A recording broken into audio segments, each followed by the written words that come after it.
Turning our attention back to Shakespeare's Othello today.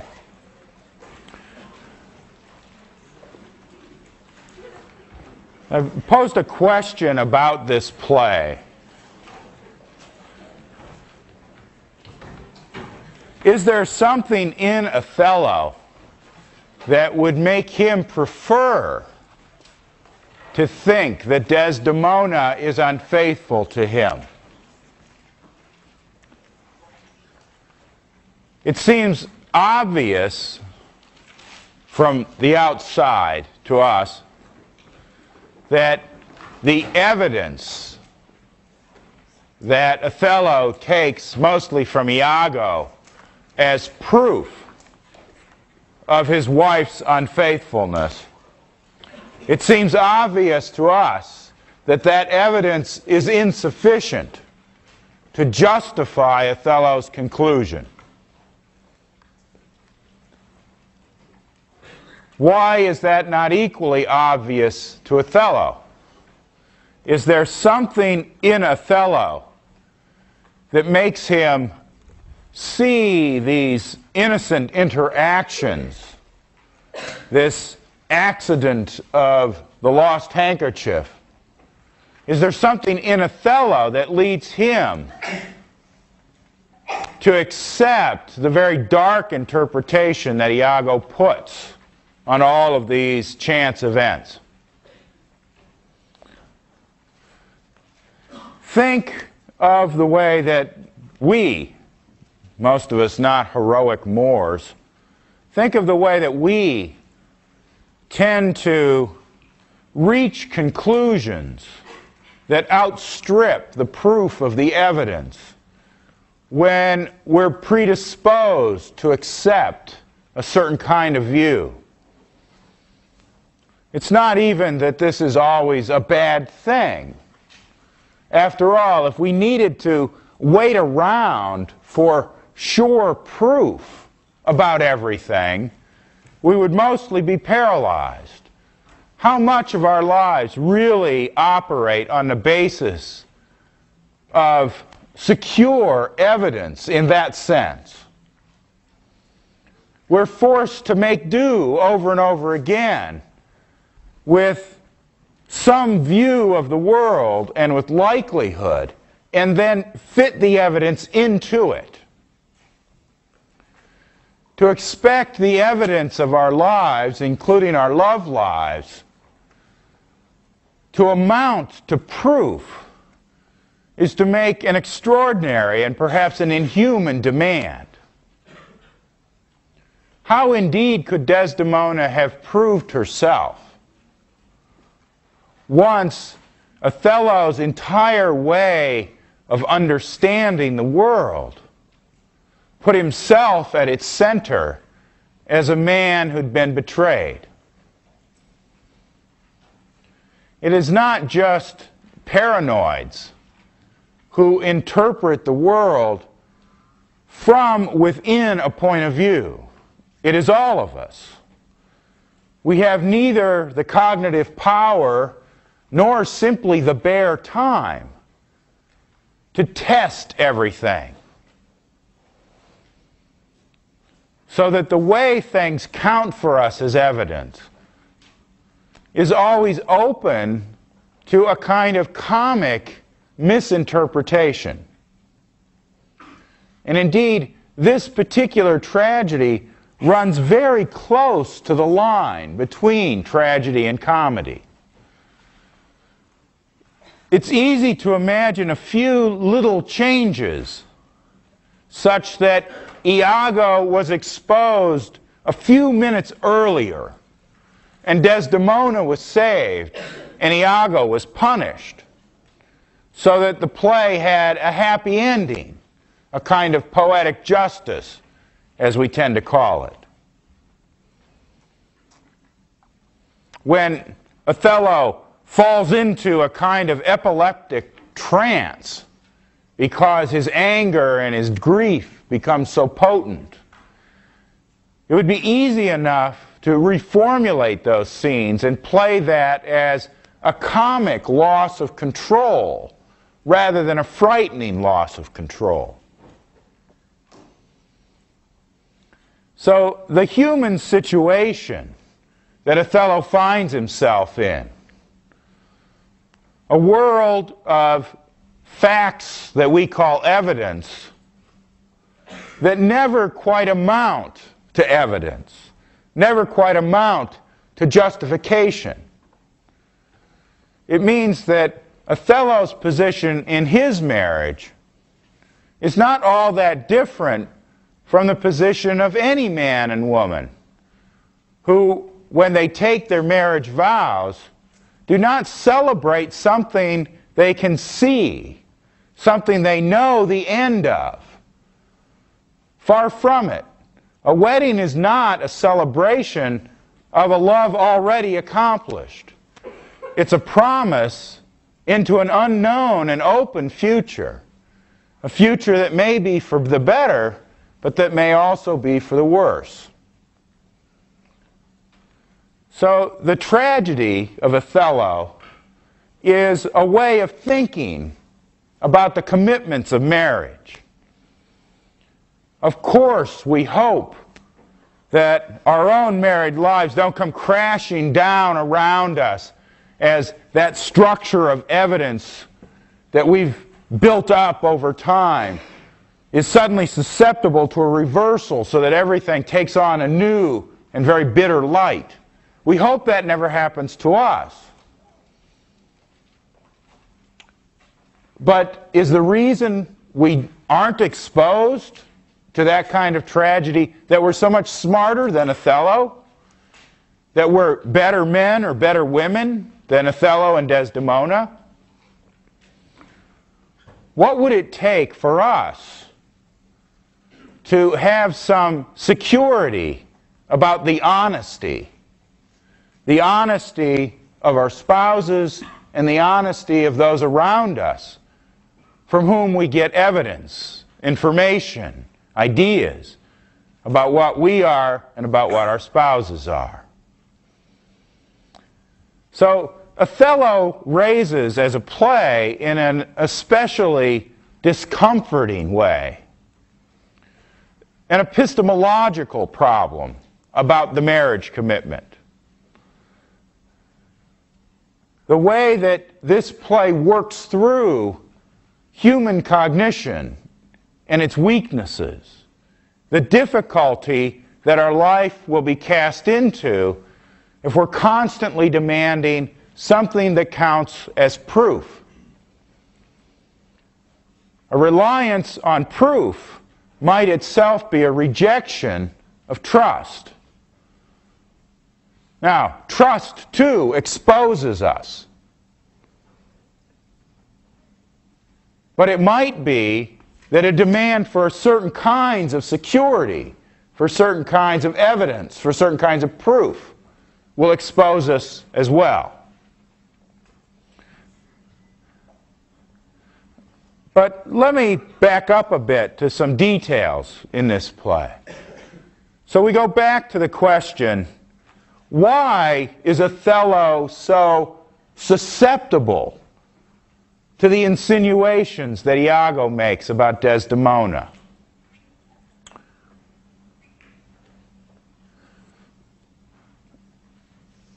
One of the facts about the action in this play that's quite striking, so it seems to me, although what I'm going to say right now, what I'm going to propose, is certainly a controversial way of reading this play. One of the things I find striking about the action of the play, when we really think about this as an acted out narrative of how things happen, is how the conjugal embrace of this newlywed couple, Othello and Desdemona, is interrupted. So in the first scene, Othello and Desdemona are closeted in their honeymoon hotel room at the inn when they hear a mob outside. And Othello needs to come downstairs and address the mob. A bit later, it turns out that there's a sudden emergency, a military emergency, and Othello needs to go off to it. Desdemona pleads that she be allowed to go along, or at least to follow after.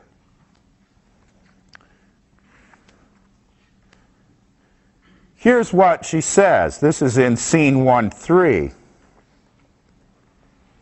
This is around line 20, or around page 26 in this particular edition.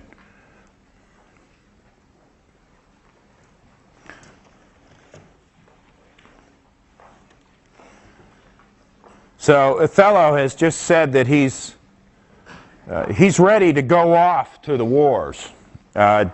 Look a page earlier. This is around line 230 or so, when Othello says, I do agonize a natural and prompt alacrity I find in hardness, and do undertake this present wars against the Ottomites. Most humbly, therefore, bending to your state, that is, to your authority, the Venetian elders, I crave fit disposition for my wife. I've got to go off to the war. Please take care of my wife in a way that's fitting of her status as my wife. Due to reference of place and exhibition with such accommodation and besort as levels with her breeding. And the Duke says, why, at her father's? She can go back and live at her father's. And her father says, no way. I'm not going to have this daughter who snuck out in the middle of the night to be fucking with this black man back in my house. There's a very ugly racial side to this entire interchange. Brabantio says, I won't have her in my house. She can't be under the same roof as me. And Othello says, nor I. I won't have her under your roof either. She's not yours anymore. She's mine. And Desdemona says, nor would I there reside, to put my father in impatient thoughts. What thoughts you suppose those are? They're the thoughts that Iago planted in Brabantio's mind when on the streets he chanted about how your little lamb's being tupped by a big black ram. By being in his eye, most gracious Duke, to my unfolding, lend your prosperous ear, and let me find a charter in your voice to assist my simpleness. And the Duke says, well, what would you, Desdemona? And then Desdemona says this, that I did love the more to live with him. My downright violence and storm of fortunes may trumpet to the world. I want to live with the Moor. And in Shakespeare's time, as in ours, there's something of a euphemism in this kind of context when we talk about two people living together. My heart's subdued even to the very quality of my Lord. I'm completely in love with him, even though he might not look to the outward world like he's all that attractive. I'm completely in love with him. I saw Othello's visage in his mind, and to his honors and his valiant parts did I my soul and fortunes consecrate. So that, dear lords, if I be left behind, a moth of peace, and he go to the war, and here's the line that's so striking, the rights for why I love him are bereft me. The rights for why I love him are bereft me. What rights are those? Well, among other things, they're the very rights that Othello and Desdemona were interrupted from enacting on the night they would have consummated their marriage. Now, Othello also makes a point in a couple of places about the fact that the heat of erotic passion is cooled in him because of his age.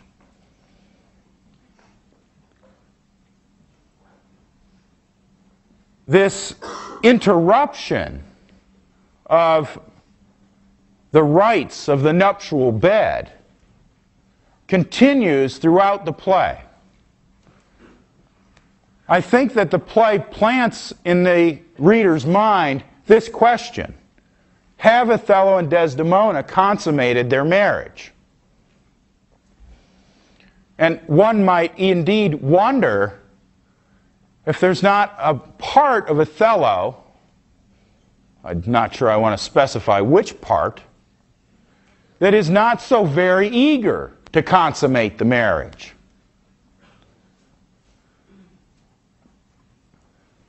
Othello is confronted by a loss of his own potency, or at least a diminution of it, by this very beautiful and, as we've just seen, very passionate young woman who he's just taken as his wife.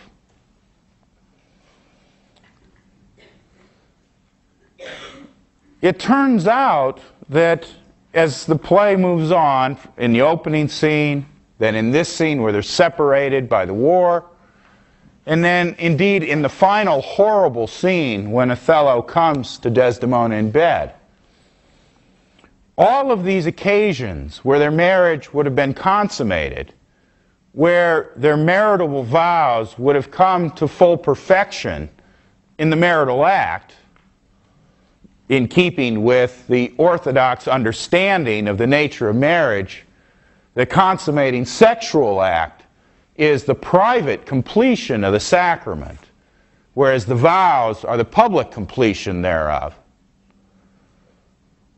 In all of these episodes, it turns out that the marital coitus is always interruptus.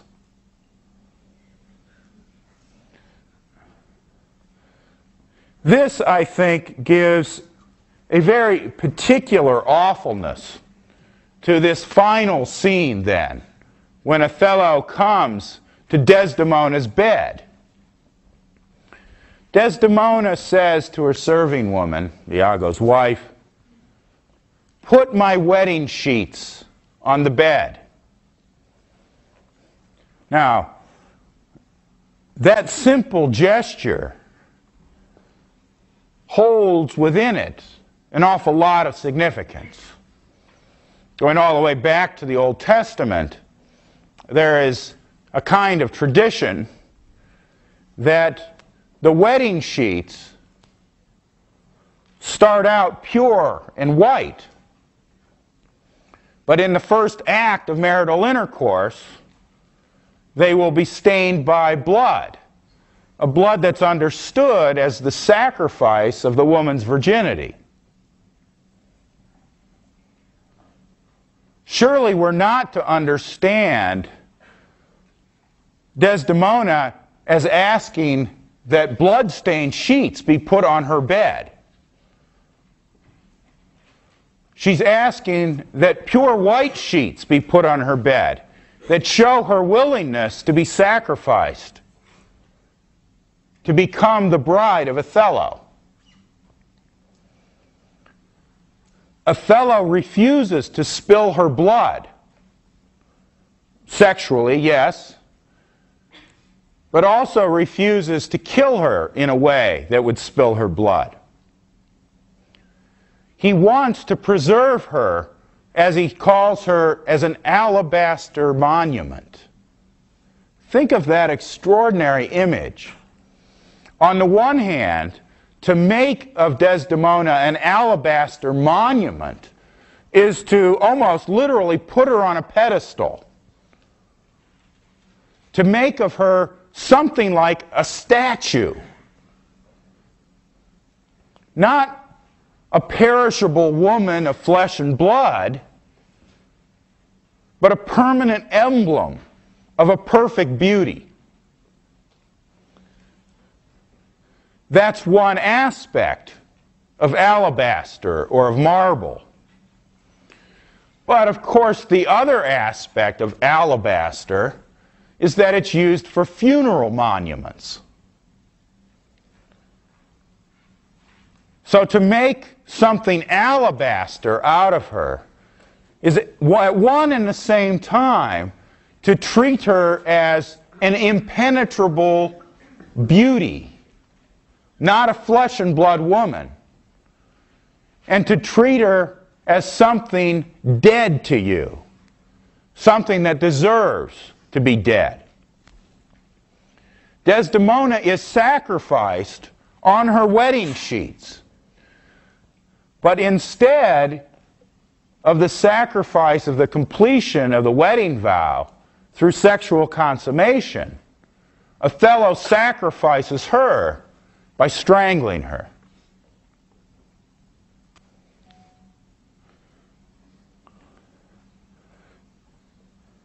On this reading of the play, part of what's at issue for Othello is his own ability to accept his wife's sexuality as a sacrifice, but also as an initiation into a domesticated life. So that the constant interruption of that consummation then becomes thematic in this play about how a man of Othello's particular type of greatness has a difficulty making a marriage, making of himself a spouse.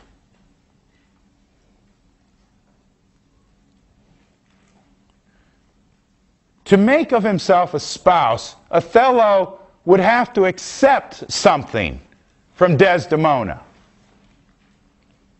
To make of her a corpse, he need accept nothing at all. Think here of the scene, perhaps the most gorgeous speech of all in an unusually gorgeous play even by Shakespeare's standards. Think of the speech where Othello defends himself against the charge that he must have used witchcraft to get this beautiful white woman to fall in love with him.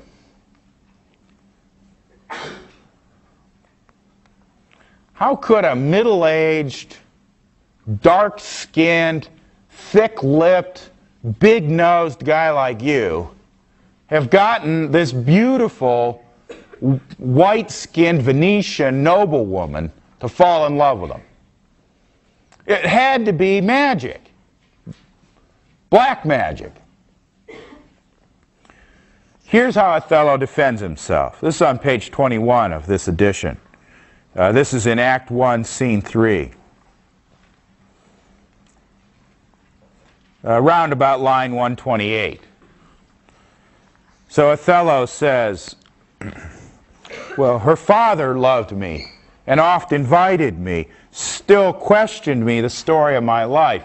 The word still in Shakespeare's English means always. So still questioned me the story of my life from year to year, the battles, sieges, fortunes that I have passed. I ran it through, even from my boyish days, to the very moment that he bade me tell it, wherein I spoke of most disastrous chances. The word disastrous, by the way, here carries some of its etymological meaning. It means under a bad star. The dis is the same as the beginning of Desdemona's name. And the aster is the word for a star, like astrological. Wherein I spoke of most disastrous chances, of moving accidents by flood and field, of hairbreadth scapes in the imminent deadly breach, of being taken by the insolent foe and sold to slavery, of my redemption thence and portents in my traveler's history, wherein of Anters vast and deserts idle, rough quarries, rocks, and hills whose heads touch heaven, was my hint to speak. Such was my process. and of the cannibals that eat each other, the anthropophagi, and men whose heads do grow beneath their shoulders. These things to hear would Desdemona seriously incline. What's the witchcraft? The witchcraft is that Othello has lived an extraordinarily romantic life. In that sense, he's lived magically. But the magic is in the poetic narrative of the life that he's lived. Othello seduced Desdemona because of his poetic power. It's not just that he happened to live such a dangerous and adventurous life. It's that he happened to be able to tell the story of that life in such a magical and romantic way. So he goes on, these things to hear would Desdemona seriously incline, but still the house affairs, again always, the house affairs would draw her thence.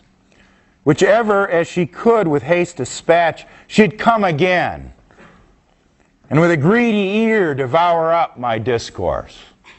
Notice that that's clearly intended to have a sexual undertone to it.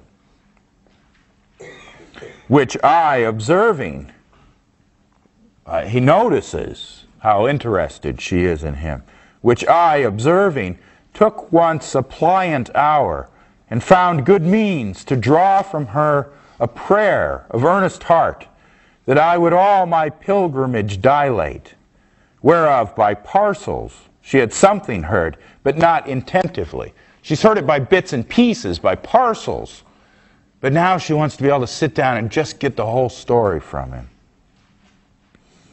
I did consent, and often did beguile her of her tears, when I did speak of some distressful stroke that my youth suffered. Notice it's all a story of his suffering.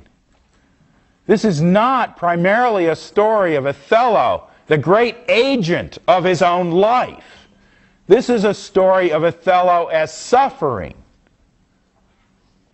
of Othello as the patient of his life. My story being done, she gave me for my pains, not my accomplishments, my pains, a world of kisses. She swore in faith 'twas strange, 'twas passing strange, 'twas pitiful, 'twas wonderful, pitiful. It's Othello's ability to present his hard life as a pitiful life that draws Desdemona to him. He has second thoughts about that way of proving himself attractive. Can it be integrated into Othello's sense of his free, unhoused condition? That it's exactly his vulnerability, what makes him pitiable, that also makes him attractive to this lovely woman. He goes on, she wished she had not heard it, yet she wished that heaven had made her such a man. Notice the wonderful ambiguity of that line. Othello says Desdemona wished that heaven had made her such a man. Does that mean Desdemona says to Othello, oh, the man in those adventures, I wish I could meet a man like that. Of course, there's a man like that sitting right there. How convenient. But it's all completely deniable because she projects it into the third person. Oh, boy, the story of your life is so interesting. I really wish I could fall in love with somebody like that. That's one way to read what she said. But what's the other way? The other way is she wished that heaven had made her that kind of man. That Desdemona wishes she could have lived Othello's life. Not the life of a prim and proper maiden in Venice, but the hard life of pitiable adventure and of pain, of challenge.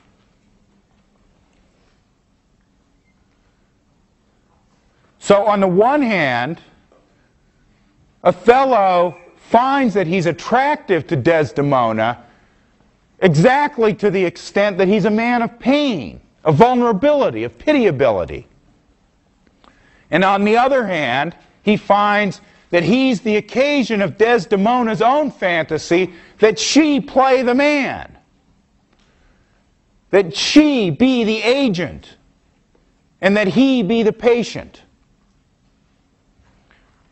And so he goes on to say, she thanked me and bade me if I had a friend that loved her.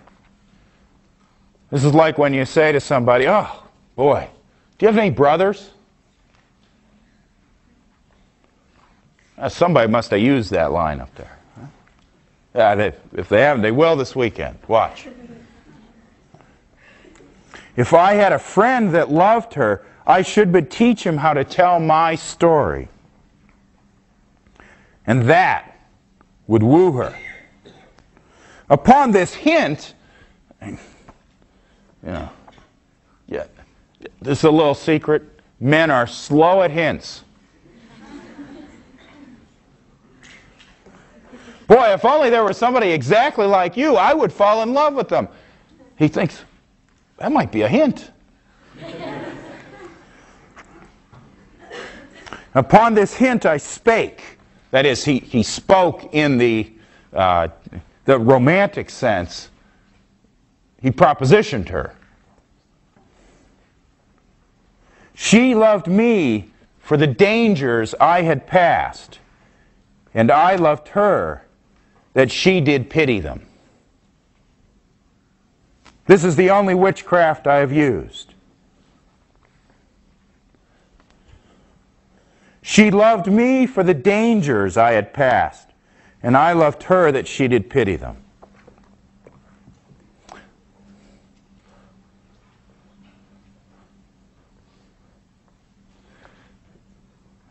I suggest that one way to understand an aspect of this tragedy, and I realize this is a very partial reading, a lot of things are going on in this tragedy. One way to read Othello's susceptibility to Iago is that Othello himself has misgivings about this being the basis of his lovability. If his vulnerability is what makes him lovable to Desdemona, Desdemona is very different from everybody else who loves, indeed admires, Othello. They all love him because he's such a great captain, because of his self-sufficiency, because of the way that passion, passiveness, cannot shake him. That's not why Desdemona loves him. And one wonders, what's the answer to the question of why Othello loves himself? Can Othello love himself for what Desdemona loves in him?